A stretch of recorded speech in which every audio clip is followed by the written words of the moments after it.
গল্পের শুরুতে আমরা সাইবেরিয়ার একটি জেলখানা দেখতে পাই, যেখানে অনেক জার্মান সৈন্যকে সারিবদ্ধভাবে দাঁড় করিয়ে রাখা হয়েছিল। মূলত দ্বিতীয় বিশ্বযুদ্ধ শেষ হওয়ার পর রাশিয়া অসংখ্য জার্মান সৈন্যকে যুদ্ধবন্দী হিসেবে আটকে রাখে এবং তাদের কয়লা খনিতে দিন-রাত হাড় ভাঙ্গা খাটুনি খাটাত। যদিও এই জেলের নিরাপত্তা ব্যবস্থা খুব একটা কড়া ছিল না, তবুও কেউ এখান থেকে পালানোর দুঃসাহস দেখাত না। এর প্রধান কারণ ছিল জেলের চারদিকের পরিবেশ। মাইলের পর মাইল শুধু বরফ আর বরফে ঢাকা জনমানবহীন প্রান্তর। এই জেলখানাটি যে কোনো লোকালয় বা বসতি থেকে প্রায় 14,000 কিলোমিটার দূরে অবস্থিত ছিল। তাই কোনো কয়েদি যদি জেল থেকে পালিয়েও যেত, সাইবেরিয়ার হাড় কাঁপানো প্রচণ্ড ঠান্ডায় তার মৃত্যু ছিল অবধারিত।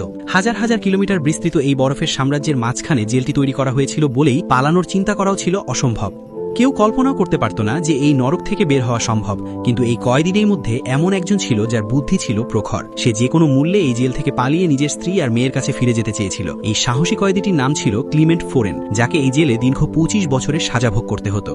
ক্লিমেন্ট কোনোভাবেই চাইছিল না তার জীবনের অর্ধেকটা সময় এই কয়লা খনির অন্ধকারে কেটে যাক। সে প্রতিনিয়ত পালানোর একটি সুযোগের অপেক্ষায় ছিল। একদিন হঠাৎ ক্লিমেন্ট সেই সুযোগটি পেয়ে গেল। কয়লা বহনকারী একটি মালগাড়িতে লুকিয়ে সে জেল থেকে পালাতে সক্ষম হল। জেলের বাইরে এসে যখন সে মুক্ত আকাশে নক্ষত্রদের ঝিকিমিকি দেখল, তখন তার আনন্দের সীমা ছিল না।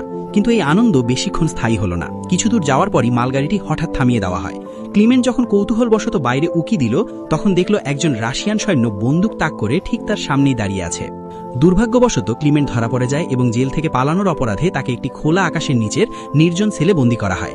সাইবেরিয়ার সেই হাড় কাঁপানো প্রচণ্ড ঠান্ডার মাঝে রাতের বৃষ্টি ক্লিমেন্টের অবস্থাকে শোচনীয় করে তুলেছিল। সেই ছোট্ট খুপড়িতে তাকে কয়েক ঘন্টা নয়, বরং দীর্ঘ 2 দিন আটকে রাখা হয়। 2 দিন পর যখন জেল ওয়ার্ডেন তাকে সেলের বাইরে নিয়ে এলো, তখন আশ্চর্যের বিষয় হলো ওয়ার্ডেন তাকে কোনো শারীরিক নির্যাতন করল না।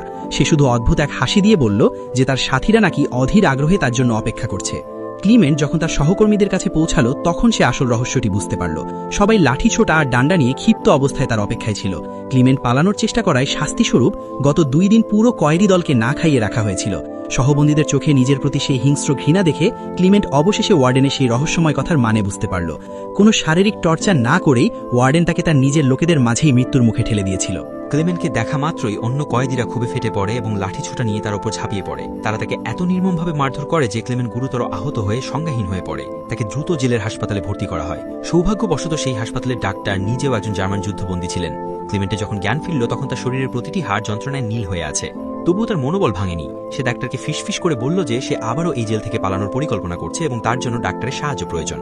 ডাক্তার ক্লিমেন্টের এমন অদম্য সাহস দেখে রীতিমতো স্তম্ভিত হয়ে যান। তিনি বুঝতে পারছিলেন না যে এত কিছুর পরও একজন মানুষের মনে এতটা জেদ কিভাবে থাকতে পারে। ডাক্তার তাকে সতর্ক করে বললেন যে এই জেল থেকে জীবন্ত পালানো প্রায় অসম্ভব এবং যদি কেউ সীমানা পার হতেও পারে, তবে বাইরের সেই হাড় কাঁপানো তুষার ঝড় তাকে কয়েক ঘন্টার মধ্যে জমিয়ে মেরে ফেলবে। তবে ডাক্তার একই সাথে এও মনে করিয়ে দিলেন যে ক্লিমেন্ট যদি এখানে থেকে যায়, তবে কয়লা খনির এই বিষাক্ত ধোঁয়া আর অমানবিক পরিশ্রমে তার মৃত্যু অবধারিত। তাই পালানোর চেষ্টা করা মানে নিশ্চিত মৃত্যু জেনেও স্বাধীনতার জন্য শেষ এক লড়াই করা। কয়লা খনির সেই বিষাক্ত বাতাসে কার্বনের পরিমাণ এত বেশি ছিল যে তা নিঃশ্বাসের সাথে গিয়ে ক্যান্সারের মতো মরণ ব্যাধি তৈরি করছিল। ডাক্তার ক্লিমেন্টকে বুঝিয়ে বললেন যে এখানে পড়ে থেকে ধুকে ধুকে মরাচ্ছে স্বাধীনতার জন্য শেষ একবার চেষ্টা করা অনেক ভালো। এরপর ডাক্তার ক্লিমেন্টের হাতে নিজের জমানো সব গরম কাপড়, মজবুত জুতো এবং বেঁচে থাকার জন্য প্রয়োজনীয় সরঞ্জাম তুলে দিলেন। এমনকি তিনি একটি গোপন তথ্যও দিলেন যে রাশিয়ান সৈন্যরা রেল লাইনের ধারে তাদের খাবার লুকিয়ে রাখে, যা ক্লিমেন্টের যাত্রাপথে কাজে লাগতে পারে। সবশেষে ডাক্তার ক্লিমেন্টকে একটি বন্দুক দিলেন যাতে সে বন্য জানোয়ার বা শত্রুর হাত থেকে নিজেকে রক্ষা করতে পারে। আসলে এই সব সরঞ্জাম ডাক্তার নিজের পালানোর জন্যই জমিয়েছিলেন, কিন্তু মাত্র 1 সপ্তাহ আগে তিনি জানতে পারেন যে তিনি নিজেরও ক্যান্সারে আক্রান্ত এবং তার হাতে 1 মাসের বেশি সময় নেই। নিজের স্বপ্ন পূরণ হবে না জেনে তিনি ক্লিমেন্টকে সেই সুযোগটি করে দেওয়ার সিদ্ধান্ত নিলেন। মৃত্যুর আগে তিনি চেয়েছিলেন অন্তত একজন মানুষ যেন এই নরক থেকে মুক্তি পেয়ে নিজের পরিবারের কাছে ফিরতে পারে। ডাক্তার ক্লিমেন্টের হাতে একটি লাঞ্চ বক্স তুলে দিয়ে আবেগজড়িত কণ্ঠে বললেন, যদি তুমি কোনো মতে বেঁচে ফিরতে পারো, তবে এটি আমার পরিবারের কাছে পৌঁছে দিও এবং তাদের বলো যে আমি আর এই পৃথিবীতে নেই। এক বুক আশা আর অদম্য সাহস নিয়ে ক্লিমেন্ট রাতের অন্ধকারে আবারও সেই জেলখানা থেকে পালিয়ে গেল। তবে এবার সে আর কোনো মালগাড়িতে ওঠার ঝুঁকি নিল না, বরং বরফ ঢাকা দুর্গম পথে পায়ে হেঁটে এগিয়ে যাওয়ার সিদ্ধান্ত নিল। সারা রাত হাড় কাঁপানো ঠান্ডার মাঝে হাঁটার পরও পরদিন সকালে সে বিশ্রাম নিল না। তার মনে প্রতি মুহূর্তে ভয় ছিল যে রাশিয়ান সৈন্যরা যে কোনো সময় তাকে ধরে ফেলতে পারে। পরদিন সকালে জেল ওয়ার্ডেন যখন জানতে পারল যে ক্লিমেন্ট আবারও পালিয়ে গেছে, তখন সে রাগে ফেটে পড়ে এবং সরাসরি ডাক্তারের ঘরে গিয়ে হানা দেয়। কিন্তু ওয়ার্ডেন সেখানে পৌঁছানোর আগেই ডাক্তার নিজের জীবন শেষ করে দিয়েছিলেন। ডাক্তার জানতেন যে ক্লিমেন্টের পালানোর খবর জানাজানি হলে ওয়ার্ডেন তাকে পৈশাচিক নির্যাতন করে তিলে তিলে মেরে ফেলবে, তাই তিনি মৃত্যুকে নিজেই বরণ করে নেন।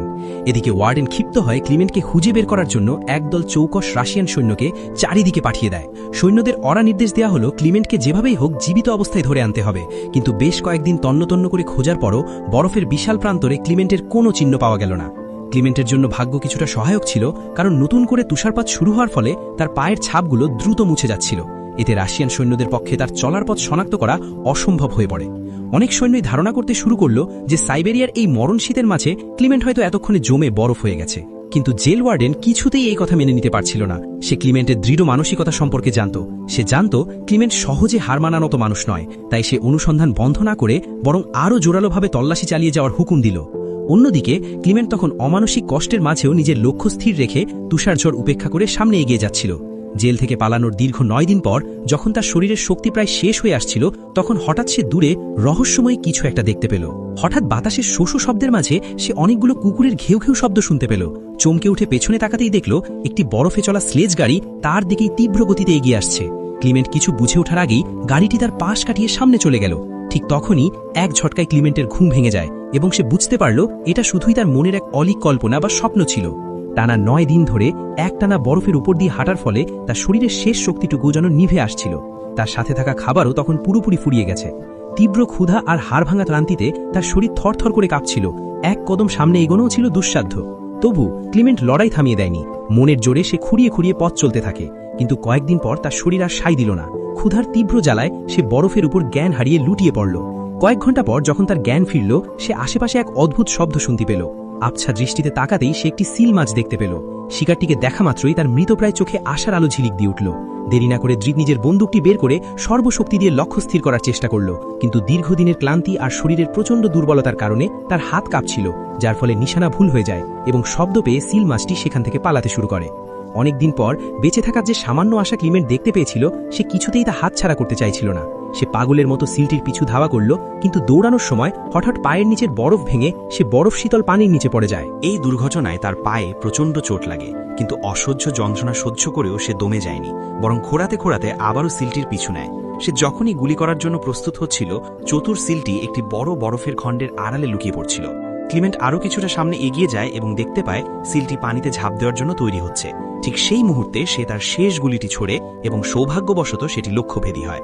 নিজের শিকারকে স্থির হয়ে পড়ে থাকতে দেখে ক্লিমেন্টের চোখে মুখে সাফল্যের হাসি ফুটে ওঠে।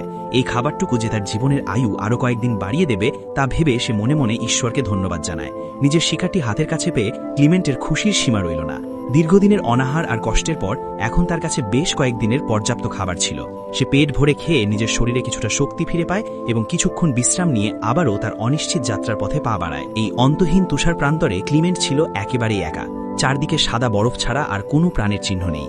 এমন নিস্তব্ধ আর নির্জন পরিবেশে যে কোনো মানুষের মানসিক ভারসাম্য হারিয়ে ফেলা স্বাভাবিক। তাই নিজেকে সজাগ রাখতে সে অবিরত নিজের সাথেই কথা বলতো এবং ইতিবাচক চিন্তা দিয়ে মনকে শান্ত রাখার চেষ্টা করত। সে প্রতি মুহূর্তে কম্পাস দেখে নিজের দিক ঠিক রাখছিল, যাতে এই বিশাল বরফের গোলদাধায় সে পথ হারিয়ে না ফেলে।